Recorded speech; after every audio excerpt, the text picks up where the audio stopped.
Morning class 12 आज आपका है फर्स्ट चैप्टर में फलों के प्रकार। जैसा कि आप 12th क्लास में पढ़ चुके 11th क्लास में पढ़ चुके हो कि फलन होता क्या है। हमने क्या कहा था, फलन उसे कहा था कि एक कोई भी संबंध दिए गए समुच्चय ए में कोई भी संबंध आर एक फलन कहलाता है यदि प्रांत के अवयवों का सह प्रांत में एक अद्वितीय प्रतिबिंब बने तो उसे हमने क्या कहा था, फलन कहा था। तो जैसा कि आपने संबंध पढ़ा था 11th में, उसके प्रकार पढ़े 12th में।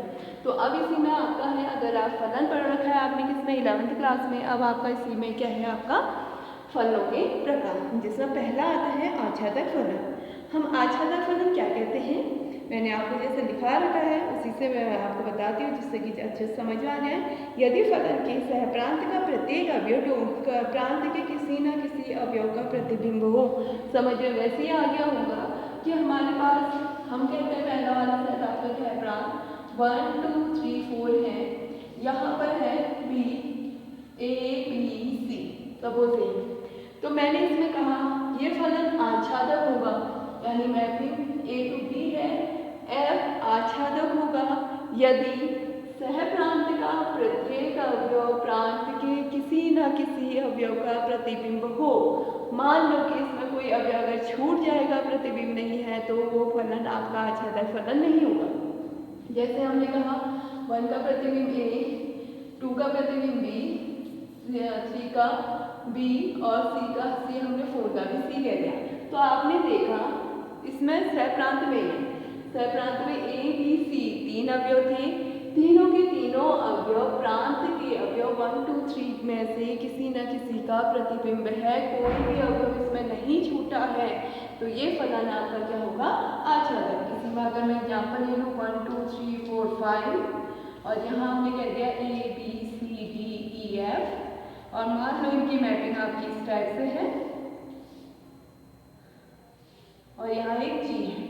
तो इसका मतलब आपने देखा एफ और जी ऐसे दो अवयव हैं जो प्रांत के किसी भी अवयव का प्रतिबिंब नहीं है, तो ये आच्छादक फलन नहीं होगा। तो समझ में आ गया होगा कि कोई भी फलन आपका आच्छादक फलन कहलाता है यदि सह प्रांत का प्रत्येक अवयव प्रांत के किसी न किसी अवयव से संबंध प्रतिबिंब हो, तभी हम उसे क्या कहेंगे, आच्छादक फलन कहेंगे। तो इसको जब हमें सिद्ध करना होता है कहीं तो हम आरेख से कर सकते हैं, लेकिन सारे क्वेश्चन आपके आरेख से हो जरूरी नहीं है। तो हम क्या करते हैं, जैसे सपोज हमें कहा है एल के फलन है ए टू बी।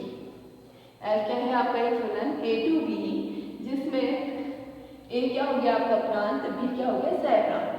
तो हम कहते हैं कि बी के यानी प्रत्येक अवयव ए के किसी न किसी अवयव का प्रतिबिंब होना जरूरी है।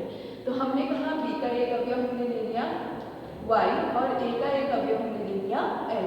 तो ये इस प्रकार बिलोंग करनी चाहिए कि f(x) इक्वल टू कितना हो जाए y, यानी जो ये फलन का मान है उसका b में कोई ना कोई प्रतिबिंब y होगा।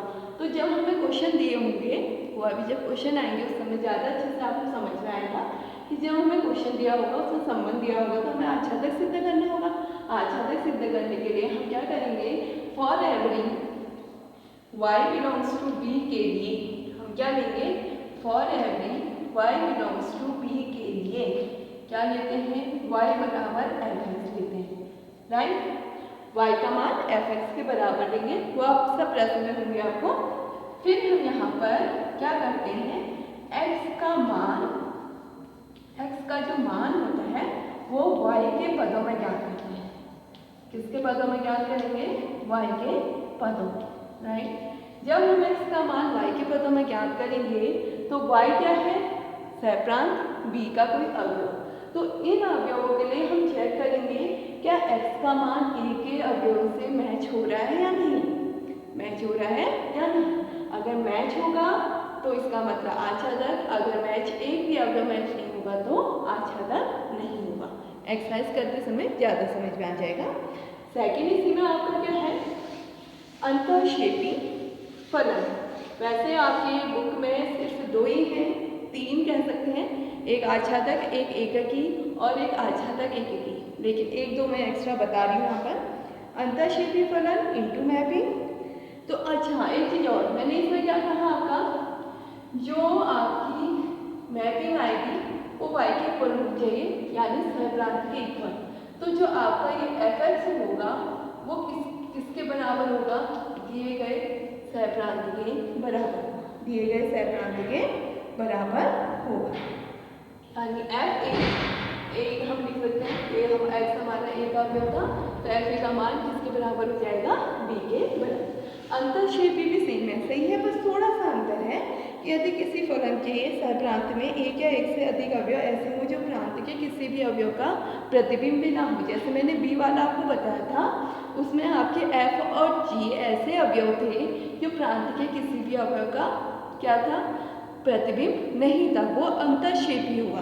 तो अंतःक्षेपी है, इसका मतलब जो fa का मान है वो b के बराबर नहीं आ रहा है, लेकिन b के अवयव तो होंगे, तो हम उसे क्या कहते हैं? उसका सबसेट, यानी उसको समझे। एक ही फलन ऑन टू मैपिंग, इसी में आपका ऑन टू है। यदि किसी फलन में प्रांत के भिन्न भिन्न अवयवों का के प्रतिबिंब सर्वथा भिन्न भिन्न हो तो फलन एककी होता है। इसमें देखिए एक में हम कहते हैं, जैसे हमारे पास a अवयव है, b सहप्रांत है, मैपिंग है f 1 2 3 4 5 a b c d e, तो हम कह रहे हैं 2 का प्रतिबिंब e, 3 का a b और ये। अगर आप इस किरण आरेख को देखते हैं 1 2 3 4 5 प्रांत के प्रत्येक अवयव का सह प्रांत में भिन्न भिन्न प्रतिबिंब है, किन्हीं भी 2 अवयव या 3 अवयवों का एक प्रतिबिंब नहीं है, तो ये फलन आपका एककी फलन होगा।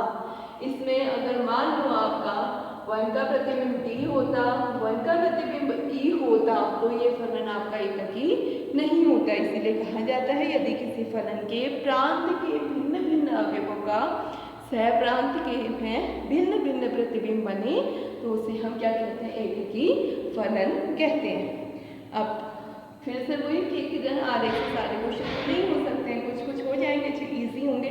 अब n से n कह दिया, n तो n infinite to minus infinite to sorry 0 to infinite होगा, तो उसमें तो हम प्रत्येक अवयव के लिए किरण आरेख नहीं बना सकते हैं। अकॉर्डिंग टू क्वेश्चन, जैसा क्वेश्चन दिया जाएगा उसके हिसाब से हम बना सकते हैं। अगर नहीं सॉल्व होंगे तो इसमें क्या करते हैं कि यदि हमारे पास दिया हुआ फलन f a टू b है, तो हम यहाँ पर पहले 2 अवयव लेते हैं प्रांत के। आपने नोट किया होगा जब हमने आंशिक सिद्ध करना था हम इसके अवयव लेके चलते हैं, लेकिन प्रांत में एककी में हम प्रांत के अवयव लेके चलेंगे। जैसे हमने कहा x1 और x2 बिलोंग्स टू a, इस प्रकार है, इस प्रकार है, ठीक हो गया। तो ये अवयव आपके किस प्रकार हैं कि fx1 का मान हम fx2 के बराबर लेके चलेंगे और उसको सॉल्व करते रहेंगे, तो हमारा अगर आ गया आंसर x1 बराबर x2 तो फलन एककी होगा, ठीक है। या इसी में दूसरी कंडीशन होती है कि हम मैपिंग बराबर, यानी जो प्रतिबिंब है उनको बराबर लेते हैं तो अवयव बराबर आने चाहिए। या सेकंड कंडीशन ये होती है कि हम अवयव बराबर ना लें तो उनके प्रतिबिंब बराबर नहीं आने चाहिए, राइट, उनके प्रतिबिंब बराबर भी नहीं आना। तो ये 2 कंडीशन आपकी एककी की होती है। अब इसमें वो एक फलन होता है, तो इसमें क्या होता है, कंडीशन यही होती है हम बराबर लेंगे लेकिन यहाँ डज नॉट इक्वल टू आएगा, इसको बराबर नहीं लेंगे तो यहाँ इक्वल टू आएगा। तो ये होता है बहुएककी। बहुएककी का मतलब क्या होता है कि दिए गए प्रांत के अवयवों का 2 या 2 से अधिक अवयवों का प्रतिबिंब सहप्रांत में क्या हो जाए? एक ही हो जाए, तो उसे हम क्या कहते हैं? बहुएककी फलन कहते हैं। तो अगर यहाँ पर देखो fx1 बराबर fx2 है, अगर हमारे पास आ गया x1 डज नॉट x2 तो आपसे पूछा जा सकता है कैसा फलन है, तो कैसा हो जाएगा? बहुएककी। ऐसे अगर हमने x1 does not equal to x2 और fx1 बराबर fx2 आ जाए तो कैसा फलन हो जाएगा? बहुएककी। वैसे ये आपकी क्वेश्चन है नहीं, फिर भी अभी कॉम्पिटिशन वगैरह में पूछे जा सकते हैं। इसी में फिर एक और आता है आपका लास्ट एककी आच्छादक। एककी आच्छादक यदि है कि जो फलन एककी भी होगा आच्छादक भी होगा, वो आपका कैसा फलन कहलाएगा? एककी आच्छादक। तो आज आप इनको समझेंगे, जहाँ पर नहीं आएगी प्रॉब्लम होगी मुझसे पूछेंगे। एक्सरसाइज फिर स्टार्ट करेंगे या आप ट्राई कर सकते हैं।